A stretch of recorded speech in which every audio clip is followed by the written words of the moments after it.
تیسرا گناہ اللہ کے نبی نے فرمایا وَلَا نَقَصَ قَوْمٌ الْمِكْيَالَ وَالْمِيزَانَ إِلَّا قُطِعَ عَنْهُمُ الرِّزْقُ، جب کوئی قوم ناپ تول میں کمی کی عادی ہو جاتی، ڈنڈی مارنے کی عادت ہوتی، جب کوئی قوم ناپ تول میں کمی کرنے لگتی ہے إِلَّا قُطِعَ عَنْهُمُ الرِّزْقُ، تو اللہ ان کی روزی میں تنگی پیدا کر دیتا ہے۔ اس دنیا میں ناپ تول کی کمی کی برائی سب سے پہلے حضرت شعیب علیہ السلام کی قوم میں پیدا ہوئی۔ حضرت شعیب کی قوم 3 بیماریوں میں گرفتار تھی۔ نمبر 1 بت پرستی، نمبر 2 کم تولنا، کم ناپنا، ڈنڈی مارنا، اور نمبر 3 راستے میں ڈاکہ ڈالنا، مسافر گزر رہا ہے مال لوٹ لینا، سامان چھین لینا، یہ برائی حضرت شعیب کے قوم میں تھی۔ شعیب علیہ السلام نے اپنی قوم کو ان تینوں برائیوں سے روکا۔ معلوم کیا ہوا؟ گناہ نافرمانی کے کام کو دیکھے تو قوم کے مقتدی نبی وارث نبی کی ذمہ داری ہے کہ اس کے خلاف آواز اٹھائے۔ حضرت شعیب کی قوم اتنی بری لت میں گرفتار، بت پرستی کرتی، ڈنڈی مارتی ہے، ڈاکہ ڈالتی ہے۔ شعیب نے اپنی قوم کو روکا تو قوم نے مذاق اڑاتے ہوئے حضرت شعیب سے کہا تم کو کس نے پاور دیا؟ ہمارا مال ہے، ہم جس طرح چاہیں ناپے تولیں، تم کون ہوتے ہو منع کرنے والے؟ ہمارے جسم میں طاقت ہے، جس طرح ہم مال چھین کر کے جمع کریں، تم کون ہو منع کرنے والے؟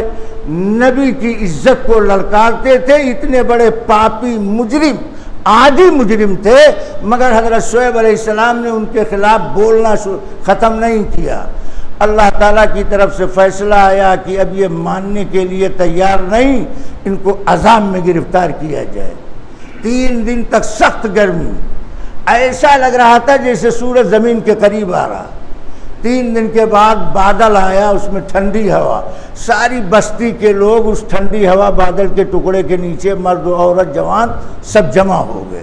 جب سب جمع ہو گئے تو اللہ تعالیٰ نے تیسرے دن اسی بادل کے ٹکڑے سے آگ کے انگارے برسائے۔ آگ کے انگارے کا عذاب حضرت شعیب علیہ السلام کی قوم کے علاوہ کسی قوم پر نہیں آیا، اور شعیب علیہ السلام کی قوم کی جو اصل برائی ذکر کی گئی وہ ناپ تول میں کمی کرتے تھے، ڈنڈی مارتے تھے۔ تو اللہ کے نبی فرماتے ہیں جب کوئی قوم ناپ تول میں کمی کرتی ہے تو اللہ اس کی روزی میں تنگی پیدا کر دیتا ہے۔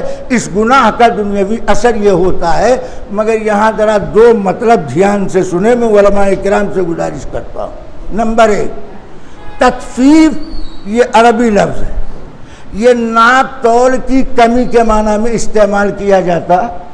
سورہ مطففین کی تفسیر میں حضرت عبداللہ ابن عباس فرماتے ہیں، سورہ مطففین کی تفسیر میں حضرت عبداللہ ابن عباس فرماتے ہیں کہ تخفیف صرف ناپ تول میں کمی کا نام نہیں، نماز میں رکوع سجدہ میں کمی کرنا یہ بھی تخفیف ہے، نماز سنت کے مطابق نہ پڑھنا یہ بھی ڈنڈی مارنے کے حکم میں ہے، نماز جماعت سے نہ پڑھنا یہ بھی ڈنڈی مارنے کے حکم میں ہے۔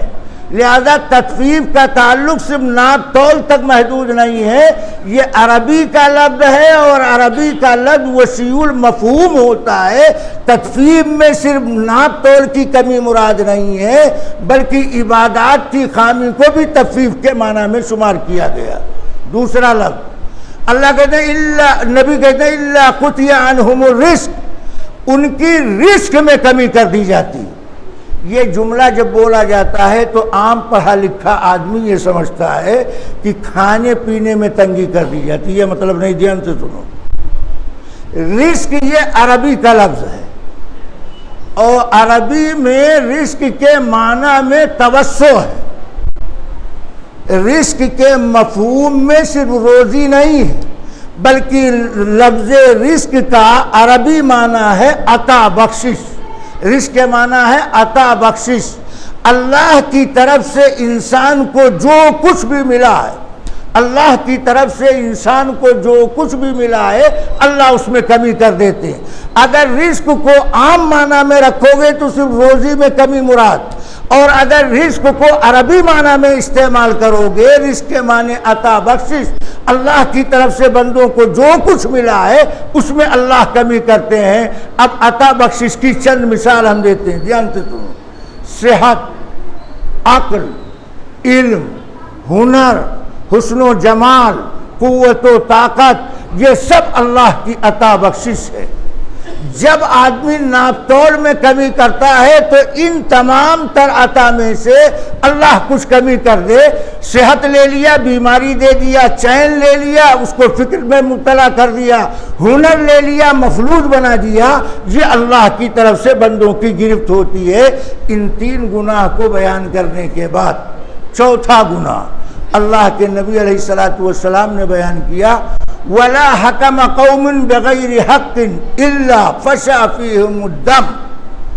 جب کوئی قوم ناحق فیصلہ کرنے لگتی ہے، دھیان سے سنو، ایک بات اور رہ گئی، میں مختصر کر کے بات ختم کرتا ہوں۔ جب کوئی قوم ناحق فیصلہ کرنے لگتی ہے تو اللہ آپس میں خونریزی کا ماحول پیدا کر دیتا ہے۔ کیوں؟ اس لیے کہ عدل و انصاف کا مقصد کیا ہے؟ قرآن پڑھیں، اللہ کہتے ہیں اعدلوا هو اقرب للتقوی، انصاف کرو یہ تمہیں تقوی کے قریب کر دے گا۔ معلوم کیا ہوا؟ عدل و انصاف کا مقصد ہے فتنہ و فساد کا ختم کرنا۔ عدل و انصاف کا مقصد ہے فتنہ و فساد، لڑائی دنگے کو ختم کرنا۔ اب دنیا میں عدل و انصاف نہیں ہوگا تو فتنہ و فساد پیدا ہوگا۔ اللہ کے نبی کہتے ہیں جب کوئی قوم عدل و انصاف پر فیصلہ نہیں کرتی، ناحق فیصلہ کرنے لگتی ہے تو اللہ ان کو آپس میں دست بگریباں کر دیتا ہے، آپس میں خونریزی فساد پیدا کر دیتا ہے۔ اس لیے عدل و انصاف کا مقصد ہے مظلوم کو اس کا حق ملے، مجبور کو اس کا حق ملے۔ جب تک دنیا میں عدل و انصاف بپا تھا، دھیان سے سنو، جب تک دنیا میں عدل و انصاف بپا تھا تو رات کی تنہائی میں لڑکی دودھ میں پانی ملانے سے ماں کو منع کرتی تھی، اور جب دنیا سے عدل و انصاف کا جنازہ رخصت ہو گیا تو دن کے اجالے میں پانی میں دودھ ملا کے سپلائی کیا جا رہا۔ جب دنیا میں عدل و انصاف برپا تھا تو پہاڑی کی چوٹی پر دن کے اجالے میں چرواہا مالک کی بکری کو بیچنے سے گھبراتا تھا، کتراتا تھا، اور جب دنیا سے عدل و انصاف کا جنازہ نکل گیا تو محافظ خانے کا نگہبان خزانے کا مالک کا تربیت کرنے لگا۔ خزانے کا مالک خزانہ لوٹ رہا ہے، لٹا رہا ہے۔ اللہ کے نبی نے فرمایا جب کوئی قوم ناحق فیصلہ کرنے لگتی ہے تو اللہ تعالیٰ آپس میں جنگ و فساد پیدا کر دیتے ہیں، آپس میں خونریزی کی برائی پیدا کر دیتے ہیں۔ عدل و انصاف دنیا میں صرف یہ نہیں ہے کہ جو معاملات عدالت کے اندر داخل ہیں ان میں عدل کیا جائے۔ میں نے کہا تھا جیسے رزق کا لفظ، امانت کا لفظ، ایسے ہی عدالت کا لفظ، یہ بھی عربی لفظ ہے، یہ بھی وسیع المفہوم۔ عدل کا تعلق عدالت سے نہیں ہے بلکہ عدل کا تعلق انسان کی زندگی کے ہر شعبے سے۔ ہم سے کہا گیا عدل کرو تو کیا مطلب جو معاملے عدالت میں ہیں انہی میں عدل نہیں، زندگی کے ہر شعبے میں عدل کرنا چاہیے۔ اللہ کے نبی مسجد میں تشریف لائے تو دیکھا ایک ستون میں رسہ بندھا ہوا۔ پوچھا کس نے باندھا؟ کہا ام سلمہ نے باندھا۔ کہا کیوں باندھا؟ کہا رات میں نماز پڑھتے پڑھتے جب تھکنے لگتی ہیں تو اس رسہ پکڑ کے لٹک کر کے سستی دور کرتی۔ اللہ کے نبی نے کہا رسہ کاٹو۔ ان لجسدک علیک حق، ان لعینک علیک حق، تمہارے جسم کا بھی تمہارے اوپر حق ہے، تمہاری آنکھ کا بھی تمہارے اوپر حق ہے۔ عبادت کرتے کرتے تھک جاؤ تو آرام کیا کرو، زبردستی کی نفلی عبادت نہ کیا کرو۔ نیند آنے لگے تو آنکھ کا بھی تمہارے اوپر حق ہے، آرام کیا کرو۔ جیسے بھوک لگے کھانا کھاؤ، پیاس لگے پانی پیو، نیند آئے سو جاؤ، یہ جسم کے بنیادی حقوق ہیں، اس کا ادا کرنا بھی دین ہے۔ زبردستی رسہ پکڑ کے لٹک لٹک کے نفلی عبادت کرنا یہ عدل و انصاف کے خلاف ہے۔ تو عدل کا تعلق صرف عدالت سے نہیں، زندگی کے ہر شعبے میں عدل ہونا چاہیے۔ اس لیے نبی علیہ السلام نے اس گناہ کا اثر یہ بتایا کہ جب امت میں یہ گناہ عام ہوگا، نا انصافی عام ہوگی، تو آپس میں خونریزی پیدا ہو۔ پانچواں اور آخری گناہ، اللہ کے نبی فرماتے ہیں وَلَا خَطَرَ قَوْمٌ بِالْعَهْدِ إِلَّا سُلِّطَ عَلَيْهِمُ الْعَدُوُ، جب کوئی قوم بد عہدی کرتی ہے، وعدہ خلافی کرتی، جب کوئی قوم عہد وعدے کو توڑ دیتی ہے تو اللہ تعالیٰ ان پر دشمن مسلط کر دیتے ہیں۔ ہمارے نبی تو صادق الامین کہلائے، جو وعدہ کر لیا اس کو نبھایا، اور وعدہ اپنوں کا نہیں، اگر غیروں کو زبان دے دیا تو غیر کو دی ہوئی زبان وعدے کو پورا کر کے دکھایا ہے۔ چنانچہ حضرت محمد الرسول اللہ صلی اللہ علیہ وسلم جب مدینہ تشریف لائے اور بدر کی لڑائی کا موقع آیا تو حذیفہ ابن الیمان، یہ باپ بیٹے مکہ میں تھے، مدینہ نہیں گئے، ابو جہل سے اجازت مانگی۔ جب یہ مدینہ جانا چاہتے ابو جہل راستہ روک دیتا کہ تم مدینہ جاؤ گے ہمارے خلاف لڑو گے، تو حذیفہ ابن الیمان نے ابو جہل سے وعدہ کیا کہ میں مدینہ جا کر صرف نبی کی زیارت کروں گا اور نبی سے ملاقات کروں گا، آپ کے خلاف لڑنے کے لیے میں نہیں نکلوں گا۔ تو ابو جہل نے کہا اس وعدے میں پکے رہو گے؟ کہا وعدہ پکا۔ کہا جاؤ۔ مدینہ جانے کی ابو جہل نے اجازت دے دی۔ حذیفہ ابن الیمان مدینہ پہنچے، اللہ کے نبی 313 بدری صحابہ کو لے کر میدان بدر کی طرف رواں، جس کو قرآن نے یوم الفرقان کہا ہے۔ حضرت حذیفہ نے نبی سے ملاقات کیا اور ابو جہل کی ساری گفتگو نقل کیا۔ تو اللہ کے نبی نے حذیفہ سے کہا ملاقات ہو گئی، زیارت ہو گئی؟ کہا جی۔ کہا واپس جاؤ۔ تو حذیفہ کہتے ہیں اللہ کے رسول ظلم کی چکی سے نکل کر کے آیا ہوں، اور ابو جہل نے تلوار لٹکا رکھی تھی کہ صرف زیارت ملاقات کی اجازت ہے، تم ہمارے خلاف مدینہ سے نکل نہیں سکتے ہو۔ میں نے مشکل میں وعدہ کر لیا۔ تو اللہ کے نبی نے حذیفہ سے کہا حذیفہ تم نے زبان دیا ہے، زبان عہد کیا ہے، وعدہ کیا، لہذا وعدہ خلافی کرنا یہ ہمارا شیوا نہیں، وعدہ نبھانا یہ ہمارا شیوا ہے۔ اگر کافر سے وعدہ کر لیا تو محمد الرسول اللہ صلی اللہ علیہ وسلم نے صحابی سے اس وعدہ کو پورا کروایا۔ حذیفہ ابن الیمان کو الٹے پاؤں مدینہ واپس کیا۔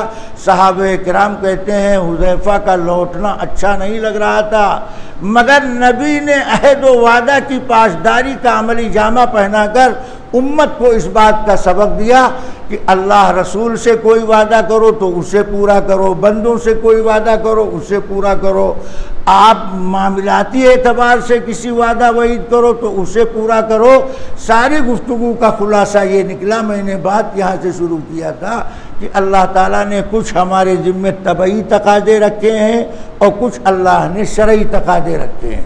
طبعی تقاضا بھی پورا کرنا ہماری ذمہ داری، شرعی تقاضا بھی پورا کرنا ہماری ذمہ داری۔ ان تقاضے کو پورا نہ کرنا یہ گناہ کہلاتا ہے۔ گناہ کے معنی ہی نافرمانی کرنا، اور نافرمانی کہتے ہیں اپنے بڑے کی بات نہ ماننا۔ آخری بات میں کہتا ہوں، حضرت تشریف لا رہے ہیں، بات ختم۔ ہر چیز میں اللہ نے لذت رکھی ہے، دھیان سے سنو، ہر چیز میں اللہ نے لذت رکھی ہے، پانی میں، دودھ میں، شہد میں۔ ایسے گناہ میں بھی لذت، اگر لذت نہ ہو تو انسان گناہ کرے گا نہیں، مگر گناہ کی لذت بے حقیقت ہے عارضی۔ حضرت تھانوی رحمۃ اللہ علیہ فرماتے ہیں کہ گناہ کی لذت صحت کی علامت نہیں۔ مثال کے طور پر خارج زدہ آدمی کو کھجانے میں مزہ آتا ہے، اور وہ جانتا ہے کھجلی میں کھجانے سے کھال میں جلن پیدا ہوتی ہے، تیزابیت پیدا ہوتی ہے، مگر اس وقت کھجلی کے مریض کو کھجانا یہ اچھا لگتا ہے، مزہ آتا ہے، مگر وہ مزہ صحت کی علامت نہیں ہے، وہ عارضی لذت ہے، وقتی لذت ہے، بعد میں جلن اور تذابیت محسوس ہوتی ہے۔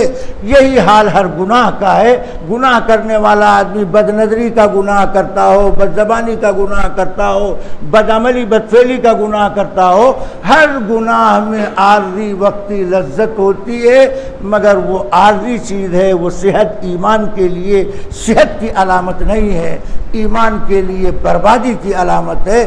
اس لیے ہم وعدہ کریں، ارادہ کریں، انشاءاللہ ہر چھوٹے بڑے گناہ سے بچنے کا اہتمام کریں گے، اور اللہ نے ہمیں اس کا پابند بنایا ہے۔ وَذَرُوا ظَاهِرَ الْإِثْمِ وَبَاطِنَهُ، ظاہر اور باطن ہر گناہ کو چھوڑو، چھوٹے بڑے ہر گناہ کو چھوڑو۔ یہی سب سے بڑی کامیابی اور سب سے بڑے انصاف کی بات ہے۔ اللہ تعالیٰ اس حقیقت پر ہم سب کو عمل کرنے کی توفیق عطا فرمائے۔ وآخر دعوانا ان الحمد للہ رب العالمین۔